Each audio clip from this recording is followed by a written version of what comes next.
እጅግ ልብ ሰባሪና አሳዛኝ ክስተት ነው።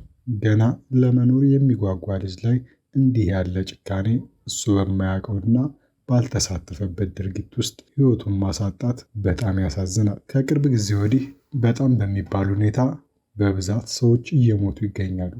ያውም በግፍና በአረመኔያዊ ሁኔታ ማለትም ወላጅ ስንት አይቶ ለፍቶ አሳድጎ እነሱም አድገው ለመኖር ለመማር የተሻለ ሕይወት ለማግኘት በሚጣጣሩበት ሰዓት በግፍ የሰውን ያውም የሕፃንን ነፍስ ማጥፋት እጅግ አስከፊና ለመስማትም የሚከብድ ነው። ሰላም እንደምን ከርማችኋል? በያላችሁበት የዓለም ዳርቻ ሰላማችሁ እንዳሸዋ ብዝት ይበል።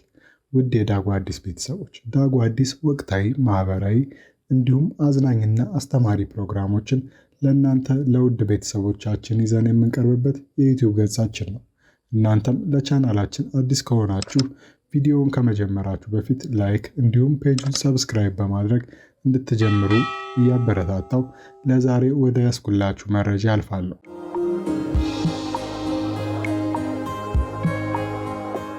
በጎፋ ዞን የ16 ዓመት ታዳጊ በጭካኔና አረመኔያዊ በሆነ መንገድ ሕይወቱን ማጣቱና እንዴትና በነማ ይህን ዘግናኝ ግድያ ተፈጸመበት የሚለውን ዝርዝር መረጃ እንዲሁም በአፋር ክልል ስለተከሰተው የመሬት መንቀጥቀጥና በዚህም አደጋ ስለደረሰው የሰው ሕይወት መጥፋት አስከፊ አደጋዎች ይዘንላችሁ መጥተናል።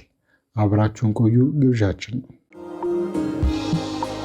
የ16 ዓመቱ ወጣት አቡሽ ሰለባ የሆነበት አሳዛኝ ክስተት ከሁለት ቀን በፊት ምሽት ወደ 1 ሰዓት ገደማ በደቡብ ኢትዮጵያ በጎፋ ዞን በቶ ከተማ አደባባይ አካባቢ እጅግ አሳዛኝና ልብ ሰባሪ የሆነ የጭካኔ ድርጊት ተፈጽሟል። ተመስገን ጌታቸው ወይም አቡሽ የተባለው የ16 ዓመት ታዳጊ ወጣት ገና በለጋ ዕድሜው ምንም ሳይጠብቅ በአሰቃቂ ሁኔታ ሕይወቱን እንዲያጣ ተደርጓል።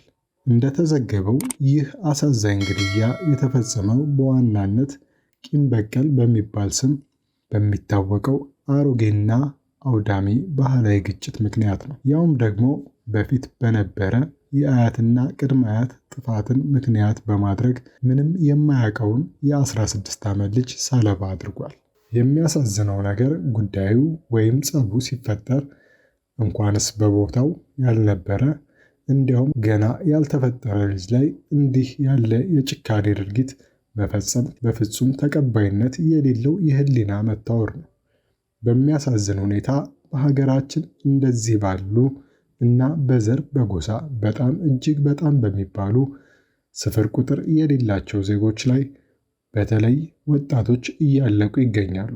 የሚያሳዝነው ነገር ቢኖር ወላጅ፣ ቤተሰብ፣ ማህበረሰብ እነዚህን ወጣቶች ለማሳደግ ስንት ነገር ከፍሎ በዛው ማህበረሰቡ በፈጠራቸው አጉልና ተገቢ ባልሆኑ ድርጊቶች እነዚሁ ወጣቶች ሰለባ መሆናቸው። ይህንንም ድርጊት በርካቶች እየተቃወሙና ድርጊቱንም እያወገዙ ሲሆን አሁን በዚህ ጊዜ እንደዚህ አይነት ልማድና አስተሳሰብ አለመቅረቱ ብዙዎችን ግራ አጋብቷል። ይህ ድርጊት ለበቀልና ለጥላቻ የሚደረግ የሰው ሕይወት መስዋዕትነት መቆም አለበት በማለት በርካቶች አስተያየታቸውን አጋርተዋል። አክለውም ይህ ድርጊት በሕግም ሆነ በሃይማኖት የሰው ሕይወት ቅዱስ ሲሆን እንዲህ አይነት አረመኔያዊ ግድያዎች በግልጽ የወንጀል ድርጊት ናቸው።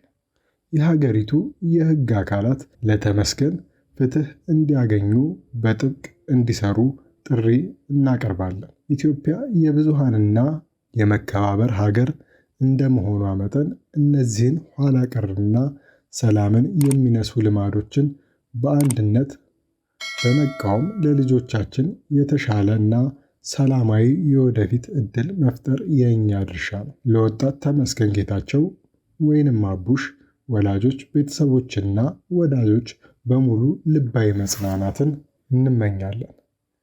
ድምፃችንን በማሰማት ይህ አሳዛኝ ተግባር እንዲቆምና ፍትህ እንዲሰፍን የበኩላችንን እንወጣ በማለት ሐሳባቸውን ያጋሩን ጉርሻ የፌስቡክ ፔጆች ናቸው።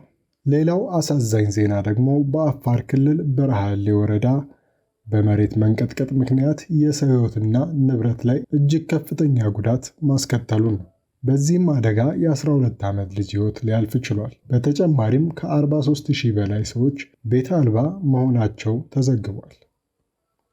ትናንት ምሽት በአፋር ክልል ሰሜናዊ ዞን በረሃሌ ወረዳ በተከሰተው ኃይለኛ የመሬት መንቀጥቀጥ ምክንያት በሰው ሕይወትና በንብረት ላይ ከፍተኛ ጉዳት መድረሱ ተነግሯል። የደረሰውም ጉዳት አሳሳቢ ነው። የወረዳው ዋና አስተዳዳሪ አቶ አሊ ሁሴን እንደገለጹት በአደጋው ሰለባ የሆነው የ12 ዓመት ልጅ መሆኑን እና በተጨማሪም 6 ሰዎች ላይ የአካል ጉዳት መድረሱን አስታውቀዋል።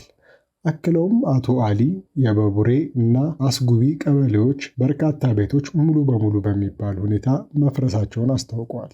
በመሬት መንቀጥቀጡ ሳቢያ 43,456 የሚደርሱ ሰዎች ቤቶቻቸው በመውደማቸው ያለመጠለያ ቤት አልባ ሆነው መቅረታቸውን አስተዳዳሪው አስረድተዋል። ዋና አስተዳዳሪው አሁን ላይ ለተጎጂዎች አስቸኳይ ድጋፍ ለማድረግ ጥረት እየተደረገ መሆኑን ገልጸዋል። የክልሉና የፌዴራል መንግስታት እንዲሁም የሰብአዊ እርዳታ ድርጅቶች ለተጎጂዎች አስፈላጊውን የመጠለያ፣ የምግብና የሕክምና ድጋፍ በፍጥነት እንዲያደርሱ ጥሪ ቀርቧል። እኛም በዳጉ አዲስ ስም ቤተሰቦቻቸውን ላጡና ጉዳት ለደረሰባቸው ወገኖች ሁሉ መጽናናትን እንመኛለን። ውድ የዳጉ አዲስ የዩቲዩብ ቻናል ተከታታዮች እስካሁን ከኛ ጋር አብራችሁ ስለቆያችሁ ምስጋናችን ላቅ ያለ ነው።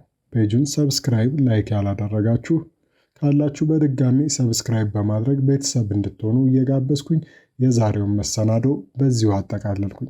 ዳጉ አዲስ፣ ታማኝ የመረጃ ምንጭ። ዳጉ